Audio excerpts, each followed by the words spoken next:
Hey, thanks for tuning in again today. If you have a chance, please like the video. Please feel free to send me any comments that you may have. And if you have not subscribed to this channel, please consider doing it. That's enough with the formalities. I want to dig into a topic. I want to talk about a couple things today. I want to talk about a really positive Discogs experience I had this past week. And you might remember, if you're a regular viewer, I kind of went off on Discogs, I don't know, 2 or 3 videos ago. Particularly kind of complaining about sellers on Discogs who ignore their inbox. And, you know, I will occasionally send out an email query on a particular pressing, or I have questions on condition, and no one ever replies. It's crazy. I guess people are too busy, but why the hell are you listing records for sale if you're not going to kind of engage with a potential purchaser? Enough. I'm going back into that rant again. So, the other topic I want to talk about is what do we think is a Grail record? I think everyone has their own definition. My definition is it's a sentimental record. It's probably rare. I don't have it currently in my collection, and I'd like to have it. That's what I kind of call a Grail. And the number one thing to me is probably sentimental, and then rarity, scarcity. So I purchased a record from a seller in Germany. I pulled the trigger on this thing about a week ago because maybe it actually took about a week to get here, a little bit longer than that. I never see this record in the United States, at record shows, at shops, anywhere. I don't even think there's any available in the U.S. for purchase right now. They're all in the U.K. or Germany. It was never pressed in America. This is the 1991 double album, the first double album that Van put out, studio album that is, 1991, Hymns to the Silence. I believe this was Van's 21st studio release, and it is an amazing record. First of all, it was only released in the UK and Europe. I have a UK pressing here, and I just love this package. Look at the sepia-toned photo of Van on the front cover. Look at this beautiful gatefold. We have the lyrics to On Hindford Street and a really beautiful photograph of On Hindford. This is the back cover. Again, a double album.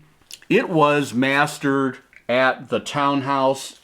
I have my 2 records here with the original inner sleeves. I am currently out of my kind of rice paper sleeves. I have more coming, and those records will be replaced soon.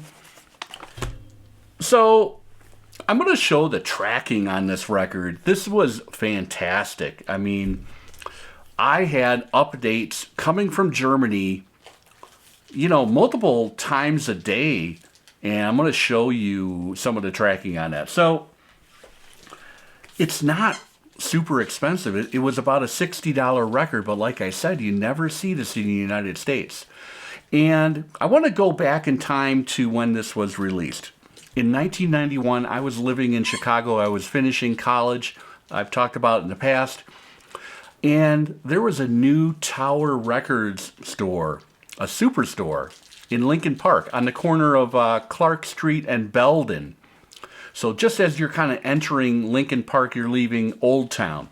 I lived in Old Town. I had an apartment there with some buddies near the corner of North and Wells, which was right across the street. The apartment was across the street from Second City. And we had a really cool indie CD record shop called See Here Records. And I purchased a CD copy of this there when this came out. Now, when I went to Tower Records, I was just blown away. And this must have been probably maybe sometime in 1992. I can't remember. They opened in 91. But that was an amazing place. They had a whole glassed off classical section. There were listening stations.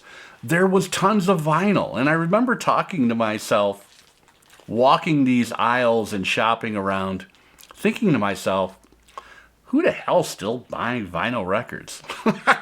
Remember, this is 92, so I was all in on the CD revolution. In fact, my parents had sold my very modest vinyl collection when I went to college in a garage sale.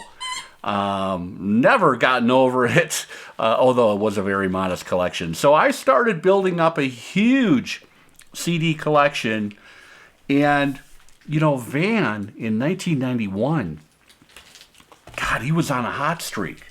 He had released fantastic records like Avalon Sunset, another personal favorite, No Guru, No Method, No Teacher, and a real sleeper, Poetic Champions Compose. Yes, I said that right. What an amazing string of records he had. I don't have Enlightenment, which I believe came right before Hymns to the Silence. Now, I'd like to fast forward in time. I eventually was working in Europe for quite a while, over 10 years, and I was working in Munich, Germany at the time. This would have been right around 2001, maybe 2000, 2001.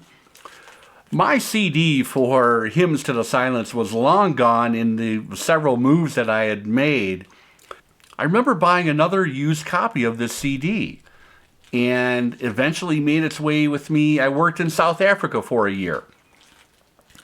So this thing has really kind of been around the world with me. The music has. When I was working in Spain, I actually had this thing loaded up on a Walkman. And I used to walk along the Mediterranean on the Paseo. Just fantastic memories of Van's music for me. So that's why I'm calling it a Grail. This is really a sentimental record for me. And the music is fantastic. The pressing is fantastic.